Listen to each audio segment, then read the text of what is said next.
വണക്കം. പൊളിമിക്സ് ആരംഭിക്കുകയാണ്. ഏവർക്കും സ്വാഗതം.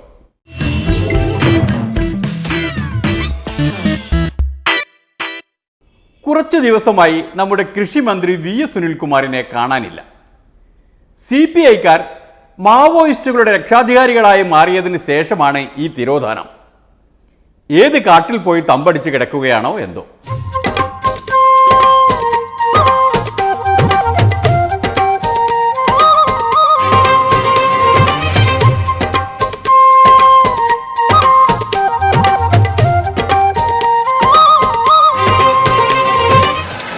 ഇതിന് താക്കോല്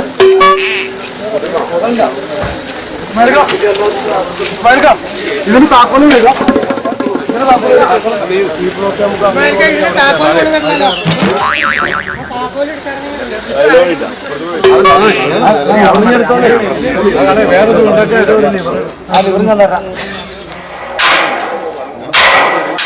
പേടിക്കണ്ട, സായുധ വിപ്ലവത്തിനുള്ള പുറപ്പാടൊന്നുമല്ല. എറണാകുളം ജില്ലയിലെ നേര്യമംഗലത്ത് കൃഷി വകുപ്പിൻ്റെ ഫാമിൽ മിന്നൽ സന്ദർശനത്തിനെത്തിയതാണ് മന്ത്രി. മന്ത്രി ഇറങ്ങിയ പരിഭ്രാന്തിയിൽ ജീവനക്കാർ താക്കോലെടുക്കാൻ മറന്നതാണ്.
മന്ത്രിയും പരിവാരങ്ങളും ഇത്രത്തോളം കഷ്ടപ്പെട്ടിട്ടും ഫാമിൽ വെറും ചക്കയാണല്ലോ കണ്ടത് എന്നോർത്ത് കുണ്ഠിതപ്പെടാൻ വരട്ടെ. ചക്ക വെറും ചക്കയല്ല. ചക്കയെ മലയാളിക്ക് പരിചയപ്പെടുത്തേണ്ട കാര്യമില്ല.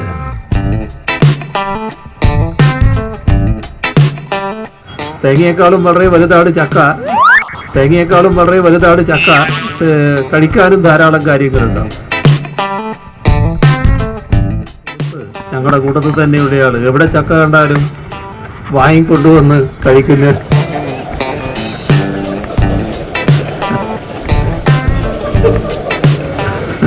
കഴിക്കുന്ന ഒരാളുണ്ട്.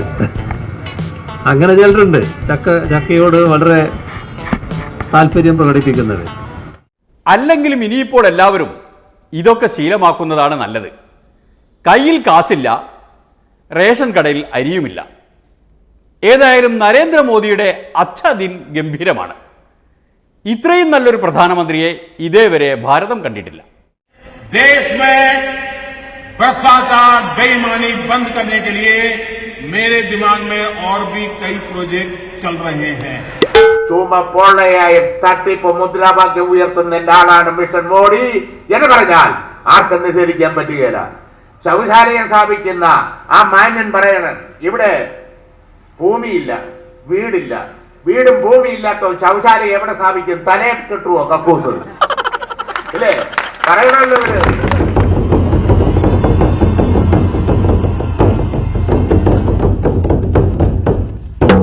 തെരഞ്ഞെടുപ്പിന്റെ ഘട്ടത്തിൽ അദ്ദേഹം പറഞ്ഞു, എല്ലാവരും അക്കൗണ്ട് തുടങ്ങിക്കോ ബാങ്കുകളിൽ.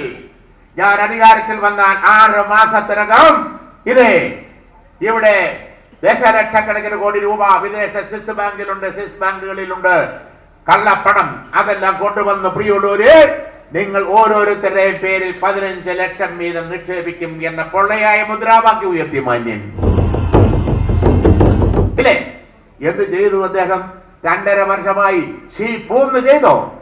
ഇല്ല, പൂർണ്ണ ചെയ്തില്ല. ഇപ്പൊ പുതിയ തട്ടിപ്പും കൊണ്ടിറങ്ങിയിരിക്കുകയാണ്. നവംബർ 8-ാം തീയതി രാത്രി കഥകു അടച്ചിട്ട് രാത്രിയില് പ്രിയമുള്ളവരെ ഇരുന്നു കൊണ്ടത് ഇന്ത്യയിലെ ആകെ നോട്ടിന്റെ 86% 1000-ന്റെ 500-ന്റെ നോട്ട് ക്യാൻസൽ ചെയ്തു. എന്നിട്ട് അദ്ദേഹം മാന്യദേഹം നമ്മളോട് പറയുകയാണ് ബാക്കി 14% ഉണ്ട്. അതുകൊണ്ട് നിങ്ങൾ ജീവിച്ചോ എന്നാണ് നമ്മളോട് പറയുന്നതെന്ന് പറഞ്ഞാൽ ഇരിപ്പരം വങ്കത്തരം, ഇരിപ്പരം വിഡിതം പ്രിയമുള്ളവര് വേറെ എന്തുണ്ട് എന്ന് നിങ്ങൾ ആലോചിക്കണമെന്നാണ് എനിക്ക് പറയാനുള്ളത്.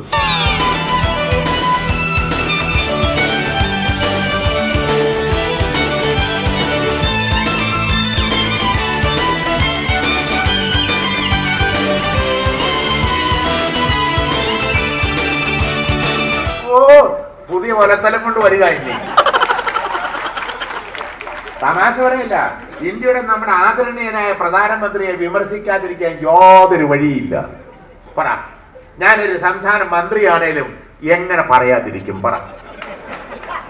പറയല്ലേ? വേറെ എന്താ ചെയ്യുന്നത്? പുള്ളി ആദ്യം പറഞ്ഞു 24 മണിക്കൂറിനകം ശരിയാക്കുന്നു. അത് കഴിഞ്ഞപ്പോ പുള്ളിയുടെ സ്വഭാവം മാറി 50 ദിവസം. 50 ദിവസം 6 മാസം ഇങ്ങനെ സൂര്യവനെ തപസ് ചെയ്താലും ഇങ്ങേർക്ക് ഒരു ചുക്കു ഇനി ഈ സമൂഹത്തിൽ ചെയ്യാൻ പറ്റുകയില്ല. അരാജകത്വത്തിലേക്ക് രാജ്യത്തെ നയിച്ചിരിക്കുകയാണ്.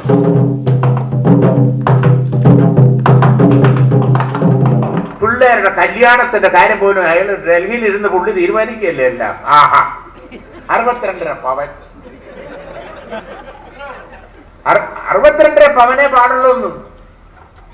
കല്യാണം കഴിക്കാത്ത പെൺകുട്ടിയാണ് 31.5 പവൻ. ഈ അരയുടെ കണക്കെന്നാന്ന് എനിക്കൊരു പിടികിട്ടിയില്ല. 31.5 പവൻ ആണുങ്ങൾക്കാണ് 12.5 പവൻ. എല്ലാ അര കൂട്ടിയ 12.5 പവൻ. ഇന്ത്യയുടെ പ്രധാനമന്ത്രി ഇങ്ങനെ ഇത്രയും വലിയ വിഡിത്തം ചെയ്യാൻ ഇദ്ദേഹം ആരാന്നാ?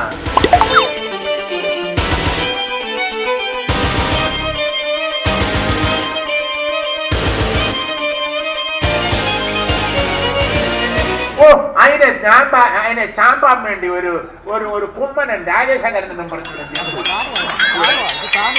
അല്ലേ? തമാശ പറയുന്നത് എന്താണ് പ്രിയപ്പെട്ടവർ എന്ന് പറ.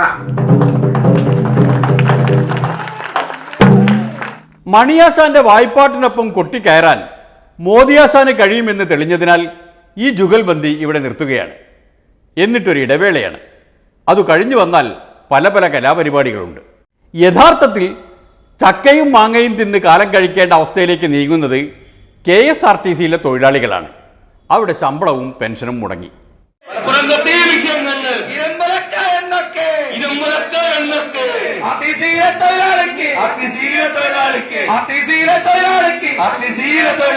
ശമ്പളം നൽകാൻ പറ്റിയില്ലെങ്കിൽ എന്തിനു നാട് ഭരിക്കുന്നു?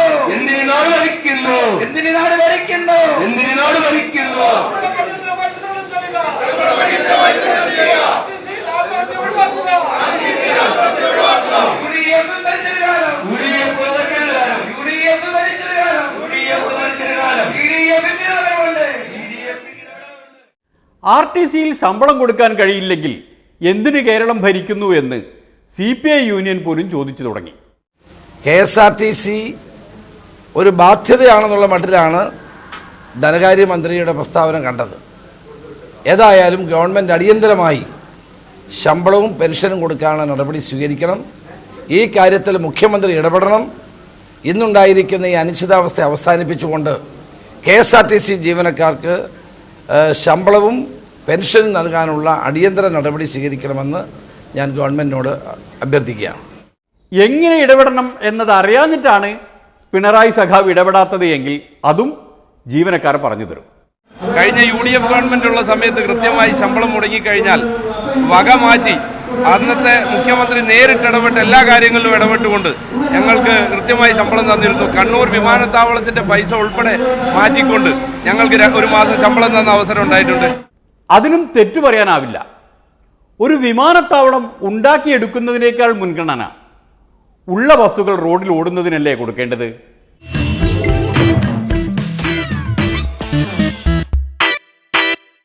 രാജ്യം ഭരിക്കുന്ന പാർട്ടിയിലെ യുവതുർക്കികൾക്ക് ഇതൊന്നും ഒരു പ്രശ്നമേയല്ല. അവരുടെ പ്രശ്നം കമൽ എന്ന കമാലുദ്ദീനും സാംസ്കാരിക ദേശീയതയുമാണ്.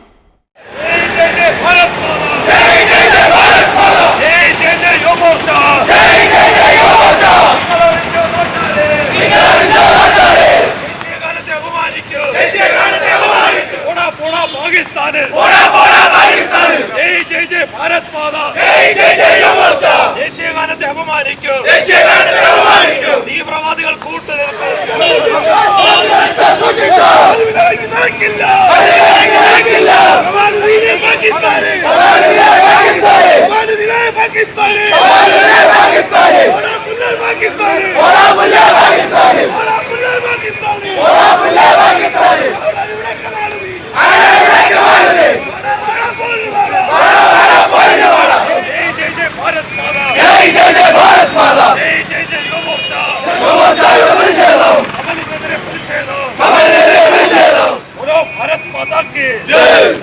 ഹനുമാനെ വികൃതമായി ചിത്രീകരിച്ചുകൊണ്ടിട്ടുള്ള ഈ പടത്തിന് ഹൈക്കോടതി ഓർഡർ കൊടുത്തപ്പോൾ ആ ഓർഡർ വച്ചുകൊണ്ട് കമൽ ഈ പടം ഇവിടെ പ്രദർശിപ്പിക്കാൻ തയ്യാറായെങ്കിൽ ഒരു വശത്ത് ദേശീയതയ്ക്ക് വേണ്ടിയുള്ള ദേശീയ ഗാനം പാടണമെന്ന് ബഹുമാനപ്പെട്ട സുപ്രീം കോടതി പറഞ്ഞപ്പോൾ അത് നടപ്പിലാക്കാൻ സാധിക്കില്ല.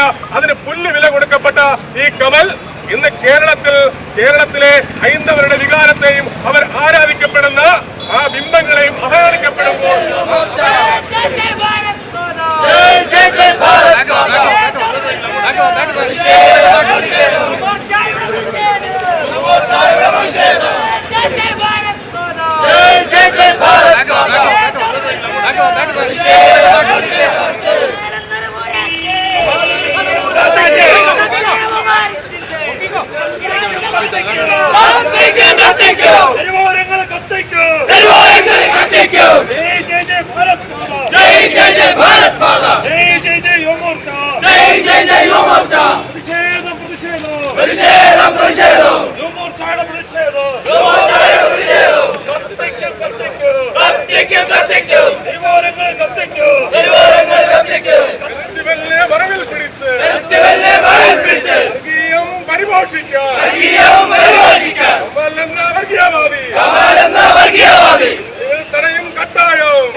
കമലിൻ്റെ കോലം കത്തിച്ച് റോട്ടിലിട്ട് യുവമോർച്ചക്കാർ അവരുടെ പാട്ടിന് പോയി. റോഡ് വൃത്തിയാക്കേണ്ട പണി പോലീസിന്. ഇത് കണ്ടപ്പോഴാണ് ഈ മാസം ആദ്യം കൊച്ചിയിൽ വേറൊരു കൂട്ടർ മോദിയുടെ കോലം കത്തിച്ച കാര്യം ഓർത്തുപോയത്.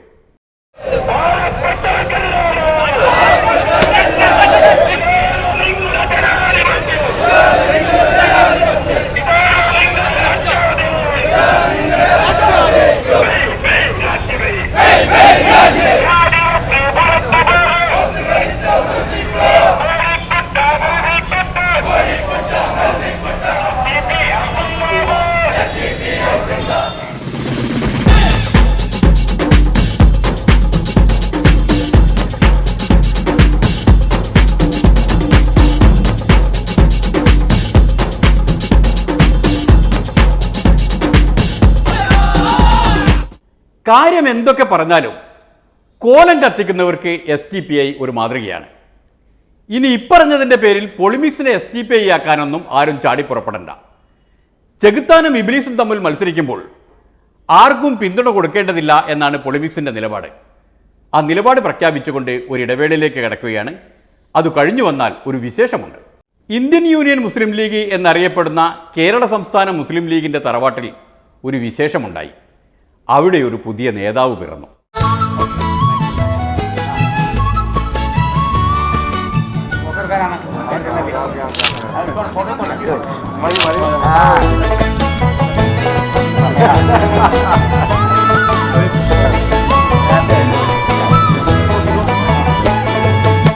മുസ്ലിം യൂത്ത് ലീഗിൻ്റെ സംസ്ഥാന കമ്മിറ്റിക്ക് പുതിയ ഭാരവാഹികളെ തെരഞ്ഞെടുത്തതാണ് വിശേഷം. പാണക്കാട് മുനവർ അലി ശിഹാബ് തങ്ങളാണ് പ്രസിഡന്റ്. ബാക്കി വിവരം മുസ്ലിം ലീഗിൻ്റെ മുതലാളി പറയും. പേരുകൾ ഇവിടെ വായിക്കുമ്പോൾ വേണമെങ്കിൽ പരിചയം ഇല്ലാത്തവർ ഉണ്ടാവാം. പുതിയ പുതുമുഖങ്ങളല്ലേ. അപ്പോൾ എല്ലാവർക്കും അറിയാത്ത ആളുകളൊന്ന് എഴുന്നേറ്റ് നിന്നാൽ, അവൈലബിൾ ആയപോലെ എഴുന്നേറ്റ് നിന്നാൽ ഫോട്ടോയിലും വരും. അതുപോലെ തന്നെ ഇവർക്കൊക്കെ തിരിച്ചറിയും ചെയ്യും. ഭാവി നയിക്കേണ്ട ആളുകളല്ലേ. മുതലാളി പറഞ്ഞതുപോലെ പുതിയ നേതാക്കളുടെ പട്ടിക വായിക്കുന്നത് മുസ്ലിം ലീഗിൻ്റെ ജനറൽ മാനേജറാണ്. ബഹുമാനപ്പെട്ട ഹരിതലി ശിഹാബ് തങ്ങൾ അവർ എല്ലാവരുമായി പല ഘട്ടങ്ങളിലായി നടത്തിയിട്ടുള്ള ചർച്ചയുടെ പരിസമാപ്തി എന്ന നിലയിൽ തയ്യാറാക്കി സമർപ്പിച്ചിട്ട പാനൽ സമർപ്പിക്കുകയും അത് ഐക്യകണ്ഠേന എല്ലാവരും വളരെ സന്തോഷപൂർവ്വം സ്വീകരിക്കുകയും ചെയ്തു. അതുപ്രകാരം തിരഞ്ഞെടുക്കപ്പെട്ടിട്ടുള്ള ഭാരവാഹികൾ ഇനി പറയുന്നതാണ്. ഇവിടെ കുഞ്ഞാൽ സാഹിബ് പറഞ്ഞ പോലെ എല്ലാവർക്കും ഹാൻഡ് ഔട്ടും തരാം. പ്രസിഡന്റായി സയ്യിദ് മുനവർ അലി ശിഹാബ് തങ്ങൾ, ജനറൽ സെക്രട്ടറിയായി PK ഫിറോസ്, ട്രഷററായി MA സമദ്. മറ്റ് ഭാരവാഹികൾ senior vice president Najeeb Kanthapuram Kozhikode, അതുപോലെ മറ്റൊരു വൈസ് പ്രസിഡന്റ്, ഇനി വായിക്കുന്ന വൈസ് പ്രസിഡന്റുമാരാണ്. ഹൈദരലി ശിഹാബ് തങ്ങൾക്ക് എല്ലാവരുമായി പലവട്ടം ചർച്ച ചെയ്യേണ്ടി വന്നു എന്ന് മനസ്സിലായല്ലോ. അതിന് കാരണമുണ്ട്.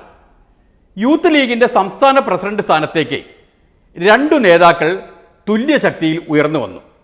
യൂത്ത് ലീഗ് തൊഴിലാളികളുടെ ഭാഗത്തു നിന്ന് PK ഫിറോസ്, മുസ്ലിം ലീഗ് മുതലാളിമാരുടെ ഭാഗത്തു നിന്ന് നജീബ് കാന്തപുരം. ആ കുടുക്കിൽ നിന്ന് രക്ഷപ്പെടാൻ മുസ്ലിം ലീഗിൻ്റെ സംസ്ഥാന പ്രസിഡന്റ് ഹൈദരലി ശിഹാബ് തങ്ങൾ സ്വന്തം അനുജൻ മുനവർ അലി ശിഹാബ് തങ്ങളെ യൂത്ത് ലീഗിൻ്റെ സംസ്ഥാന പ്രസിഡന്റാക്കി. നജീബ് കാന്തപുരത്തെ യൂത്ത് ലീഗിൻ്റെ സീനിയർ വൈസ് പ്രസിഡന്റുമാക്കി. അതെ, സീനിയർ വൈസ് പ്രസിഡന്റ്. അതെന്താണ് എന്ന് പാർട്ടിയുടെ മുതലാളി പറഞ്ഞു തരും. ഈ senior among others, so he has been given A senior post. ഈ സീനിയർ അധികാരം, senior means senior, so he will have A senior അധികാരം. അങ്ങനെ തൽക്കാലം തടിയൂരിയെങ്കിലും യൂത്ത് ലീഗിൻ്റെ നിലവിലുള്ള നേതാക്കൾക്കൊന്നും കസേര കിട്ടിയിട്ടില്ല. ഒരു കാര്യം കൂടി ഉള്ളത്, ഞങ്ങളെ പാലക്കാട് വെച്ച് 17-ാം തീയതി MSFന്റെ നാഷണൽ കമ്മിറ്റി രൂപീകരണം മിക്കവാറും ഉണ്ടാവും. ഉണ്ട്. സംസ്ഥാന ജനറൽ സെക്രട്ടറി പറയുന്നത് നാഷണൽ കമ്മിറ്റി രൂപീകരണം ഉണ്ട്. കേരളത്തിൽ നിന്ന് MSFന്റെ നാഷണൽ കമ്മിറ്റിയിലേക്കുള്ള പ്രതിനിധികളെ ഇന്നത്തെ ഭാരവാഹി സ്ഥാനത്ത് നിന്ന് ഞങ്ങൾ മാറ്റി നിർത്തിയിട്ടുണ്ട്. അതുപോലെ ഇന്ത്യൻ യൂണിയൻ മുസ്ലിം ലീഗ് യൂത്ത് ലീഗിന്റെ കമ്മിറ്റി ബാംഗ്ലൂരിൽ ജനുവരി ഫസ്റ്റ് വീക്കിൽ ബാംഗ്ലൂരിൽ വെച്ച് അതിന്റെ പുതിയ കമ്മിറ്റി വരുന്നുണ്ട്. നാഷണൽ കമ്മിറ്റീസ്, യൂത്ത് ലീഗിന്റെ MSFന്റെ നാഷണൽ കമ്മിറ്റീസ് വരുന്നുണ്ട്. അതിൽ പ്രവർത്തിക്കേണ്ട ആളുകളെ ഏകദേശം ഞങ്ങൾ ചർച്ച ചെയ്ത് ധാരണയാക്കിയിട്ടുണ്ട്. അപ്രോപ്രിയേറ്റ് ടൈമിൽ ഈ പേരുകൾ നിങ്ങളുടെ മുമ്പിൽ വരും. അത് ധാരണ ഉണ്ട് പറഞ്ഞതാണ്. ധാരണയുണ്ട് എന്ന് പ്രത്യേകിച്ച് എടുത്തു പറയാൻ കാരണമുണ്ട്. ചില പ്രോമിനൻ്റ് ആയിട്ടുള്ള പേരുകളൊക്കെ ഇനി ലിസ്റ്റ് കാണാൻ അത് വെച്ച് നിങ്ങൾ കഥ ഉണ്ടാക്കണ്ട എന്ന് വിചാരിച്ചിട്ടാണ് നമ്മൾ ഇത് പറഞ്ഞത് അല്ലേ. ഓക്കെ. യൂത്ത് ലീഗിനും MSFനും അഖിലേന്ത്യാ കമ്മിറ്റി വരുന്നു എന്ന് വെച്ചാൽ മുസ്ലിം ലീഗിലെ ഒരുപാട് യുവ നേതാക്കൾക്ക് പുറത്തേക്ക് വഴി തുറക്കുന്നു എന്ന് ചുരുക്കം. പണ്ട് ഇതേപോലെ ഒരു അന്തരാള ഘട്ടത്തിൽ യൂത്ത് ലീഗിൻ്റെ അഖിലേന്ത്യാ കൺവീനറാക്കിയതാണ് KT ജലീലിനെ. ആ ജനാബിനെ പിന്നെ കണ്ടത് CPM സഖാവായിട്ടാണ്.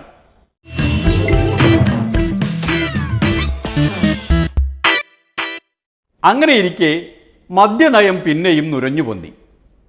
ഹൈവേകൾ കോരത്തുള്ള മദ്യക്കടകളെല്ലാം പൂട്ടണമെന്ന് സുപ്രീം കോടതി ഉത്തരവായി. ഏപ്രിൽ 1 മുതൽ ഇപ്രകാരമുള്ള ഷാപ്പുകൾ മാറ്റണമെന്നും വന്ന വാർത്തകൾ ശ്രദ്ധിച്ചപ്പോൾ 500 മീറ്റർ പരിധിക്കകത്തുള്ള ഷാപ്പുകളെല്ലാം മാറ്റണമെന്നാണ് വാർത്തയിലൂടെ മനസ്സിലാക്കാൻ കഴിഞ്ഞിട്ടുള്ളത്. ഏത് തരത്തിലായാലും സുപ്രീം കോടതിയുടെ നിർദ്ദേശം നടപ്പിലാക്കിക്കൊണ്ട് തന്നെ ഗവൺമെൻറ് നടപടികൾ സ്വീകരിക്കും. ഏതായാലും ഷാപ്പുകൾ പൂട്ടിക്കാൻ സുപ്രീം കോടതി കണ്ട ദിവസം നന്നായി. ഏപ്രിൽ 1 വിഡ്ഢിദിനത്തിൽ തന്നെയാണ് അതിന് നല്ലത്. പണ്ട് കേരളത്തിൽ നിലവാരമില്ലാത്ത ഷാപ്പുകൾ പൂട്ടിക്കാൻ സംസ്ഥാന സർക്കാർ തീരുമാനമെടുത്തതിന് പിന്നാലെയുണ്ടായ വിശേഷങ്ങളൊക്കെ ഓർക്കുമ്പോൾ അതുതന്നെയാണ് നല്ലത്. പിന്നെ ഒരു കച്ചവടത്തിലേക്ക് പിന്നെ അതിന്റെ മണം അടിക്കുന്നു. നല്ലൊരു മണമല്ല, അത് നല്ലൊരു കീഴ്വഴക്കമല്ല. അതുകൊണ്ട് ഈ ഒന്നിൽ ഇതേ അവസ്ഥയിൽ തന്നെ പോട്ടെ, പിന്നെയും അഴിമതിയിലേക്ക് പിന്നെയും കടക്കാതെ ഈ ഒരു അവസ്ഥയിൽ തന്നെ പോട്ടെ. അറിയാമല്ലോ, ആളെ അറിയാമല്ലോ. ഇതാണ് ബിജു രമേശ്, മദ്യ മുതലാളിമാരുടെ മുതലാളി, നമ്മുടെ പഴയ ബാർ കേസൊക്കെ ഉണ്ടാക്കി കൊണ്ടുവന്ന മുതലാളി. ഏതായാലും പുതിയ വിധി വന്ന സ്ഥിതിക്ക് ബാർ മുതലാളിമാരുടെ ഇപ്പോഴത്തെ അവസ്ഥ എന്താണ് എന്ന് മുതലാളിയോട് തന്നെ ചോദിക്കാം. അതിനകത്ത് ഇപ്പോൾ 2 ഗ്രൂപ്പായിട്ടാണ് പ്രവർത്തിക്കുന്നത്. ഒന്ന് 3 സ്റ്റാർ 4 സ്റ്റാർ ഉള്ളവർ ഒരു ഗ്രൂപ്പായിട്ട് പ്രവർത്തിക്കുന്നുണ്ട്. അവരുടെ മാത്രം തുറന്നാൽ മതി, ബാക്കിയുള്ള തുറക്കരുത് എന്നുള്ള രീതിയിൽ പഴയ അവസ്ഥ തന്നെയാണ് ഇപ്പോൾ വരുന്നത്. ഞങ്ങളുടെ മാത്രം തുറന്നാൽ മതി, ബാക്കിയുള്ള തുറക്കരുത് എന്ന് പറഞ്ഞ് ഞങ്ങൾ അതിനുവേണ്ടി എന്തും ചെയ്യാമെന്ന് പറഞ്ഞുകൊണ്ട് ഒരു ഭാഗം പ്രത്യേക ഒരു അസോസിയേഷൻ ഇപ്പോൾ രൂപീകരിച്ചുകൊണ്ട് അവർ വലിയ വലിയ വാഗ്ദാനങ്ങളുമായി മുന്നോട്ട് ഇറങ്ങാനുള്ള നീക്കങ്ങൾ നടക്കുന്നതായിട്ടാണ് അതിനകത്ത് അറിയാൻ കഴിഞ്ഞത്. എങ്ങനെ ഒന്നും അങ്ങോട്ട് മനസ്സിലാവുന്നില്ല. ബാർ മുതലാളിമാർ പിന്നെയും പണം പിരിച്ച് എന്തും കൊടുക്കാൻ തയ്യാറാവുന്നു എന്നോ? എന്തിന്?